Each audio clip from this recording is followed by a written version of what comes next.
ಆತ್ಮೀಯ H16 news ಅರ್ಥಾತ್ ಥೇ ಸೀತಾರಾಮ್ ನ್ಯೂಸದ ವೀಕ್ಷಕರೇ, ನಾನು ನಿಮ್ಮವ ಎಂ ಆಯುಧ ಮಲ್ಲಪ್ಪ ಜೊತೆ ಅವರು.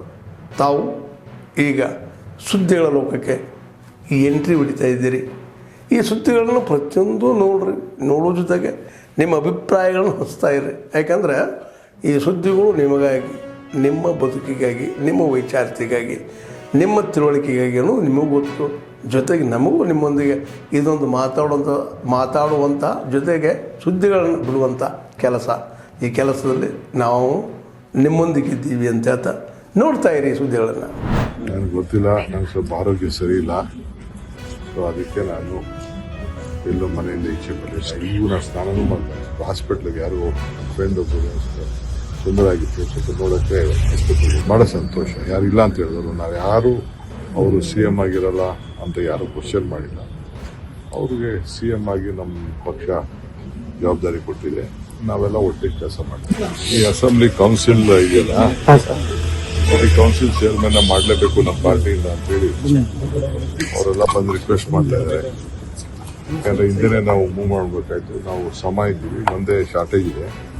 ಆ ಗಾಯತ್ರಿ ಶಾಂತನ್ಗಳು ಕೋರ್ಟ್ಗೆ ಹಾಕಿದ್ರೆ ನಾವು ಗೆದ್ದಿದ್ದೀವಿ. ಗೆದ್ದದೇ ಇದ್ದೀವಿ. ಅದನ್ನ ಕೋರ್ಟಲ್ಲಿ ನೀವು ಆದೇಶ ಮಾಡಿಸಿದ್ರೆ ಮೆಜಾರಿಟಿ ಇದೆ. ಯಾರಾಗ ಒಬ್ಬರು ಮಾತಾಡ್ಬಿಟ್ಟು ನೀವು ಮಾಡಿಸ್ತೀವಿ ಅಂತ ಅಂದ್ಬಿಟ್ಟು ಅವರೆಲ್ಲ ರಿಕ್ವೆಸ್ಟ್ ಮಾಡ್ತಾ ಇದ್ದಾರೆ.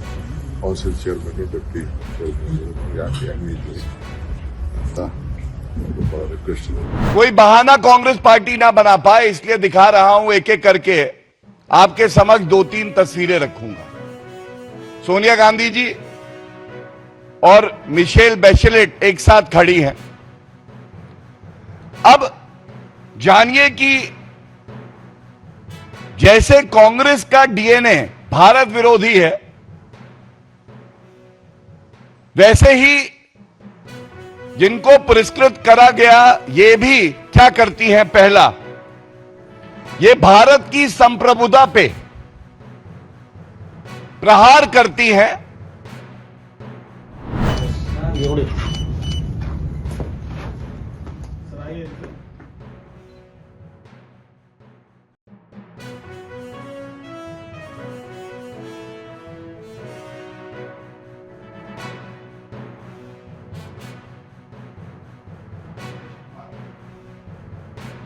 ಎರಡು ಭಾಗ ಆಗಿ ಇವತ್ತು ಆಚರಣೆ, ಅವರ ಸಂಭ್ರಮದ ಆಚರಣೆ ಏನಿದೆ ಅಂತಂದ್ರೆ, DK ಶಿವಕುಮಾರ್ ಅವರು ಕಾಯಿಲೆ ಬಿದ್ದು ಸ್ವರಗಿ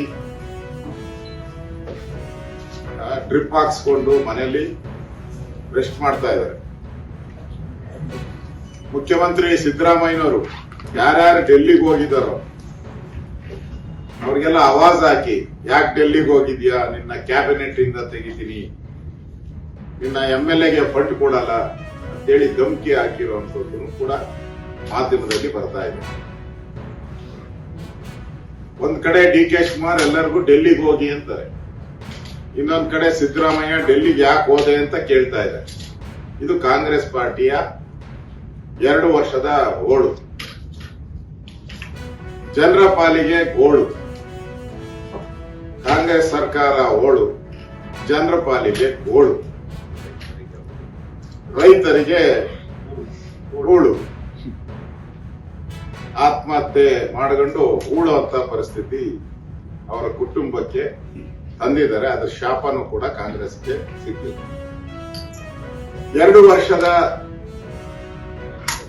2.5 ಫಸ್ಟ್ ಟೈಮ್ ನಾನು 7 ಬಾರಿ MLA ಆಗಿದ್ದೀನಿ, ಸರ್ಕಾರ ನಡೆಸ್ತೀನಿ. 1 ವರ್ಷ 2 ವರ್ಷ ನೋಡಿದ್ದೀನಿ. ಇದು ವರೆ ವರ್ಷ ನೋಡಿರೋದು ಫಸ್ಟ್ ಟೈಮ್. ವರೆ ವರ್ಷ ಪೂರ್ತಿ ವರಿ. ಸಿದ್ದರಾಮಯ್ಯನವ್ರಿಗೆ, DK ಶಿವಕುಮಾರ್ ಅವರಿಗೆ ವರಿ ವರ್ಷ ಇದೆ. ರಾಜ್ಯದ ಜನರ ಪಾಲಿಗೆ ಹೊರೆ, ಬೆಲೆ ಏರಿಕೆಯ ಹೊರೆ, ಜನರಿಗೆ ಬರೆ. ಯಾವ GSTಯನ್ನ ದೇಶದ ನರೇಂದ್ರ ಮೋದಿ ಕಡಿಮೆ ಮಾಡಿ, ತುಪ್ಪ ತಿನ್ರಪ್ಪ ನೀವು, ಸ್ವಲ್ಪ ಆರೋಗ್ಯ ಬರಲಿ ನಿಮ್ಗೆ ಅಂತೇಳಿ ತುಪ್ಪದ ಮೇಲೆ GSTನ ಕಡಿಮೆ ಮಾಡಿದ್ರೆ, ಈ ಕಾಂಗ್ರೆಸ್ ಅವರು ಆ ತುಪ್ಪದ ಬೆಲೆನೂ ಜಾಸ್ತಿ.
ಆದ್ಮೇಲೆ ಎಲ್ಲ ಸುದ್ದಿಗಳನ್ನು ನೋಡಿದ್ರಲ್ಲ, ಏನು ಅನಿಸ್ತು ನಿಮಗೆ? ಇದರಲ್ಲೇ ನಿಮ್ಗೆ ಲೈಕ್ ಆಗಿರ್ಬೋದು, ಡಿಸ್ಲೈಕು ಆಗಿರ್ಬೋದು, ಕಾಮೆಂಟ್ ಬೇಡಪ್ಪ ಅಂತೂ ಅನಿಸಿರ್ಬೋದು, ಕಾಮೆಂಟ್ ಮಾಡಬೇಕಪ್ಪ ಅನಿಸಿರ್ಬೋದು, ಶೇರ್ ಮಾಡಬಾರ್ದಪ್ಪ ಅನಿಸಿರ್ಬೋದು, ಅದು ಮಾಡಬೇಕು ಅನಿಸಿರ್ಬೋದು. ಏನಾದರೂ ಆಗಲಿ ಶೇರ್ ಮಾಡ್ತಾಯಿರಿ, ಈ ನ್ಯೂಸ್ಗಳನ್ನ ಹಂಚ್ತಾ ಇರಿ, ಜೊತೆಗೆ ಇದಕ್ಕೆ ಸಬ್ಸ್ಕ್ರೈಬ್ ಆಗ್ತಾಯಿರಿ ಅಂತ ಹೇಳ್ತಾ H16 ನ್ಯೂಸ್ ಅರ್ಥಾತ್ ಹೇ ಸೀತಾರಾಮ್, ಇದು ಸತ್ಯದ ಕೈಗೆ ನಡಿ. ವಂದನೆಗಳು.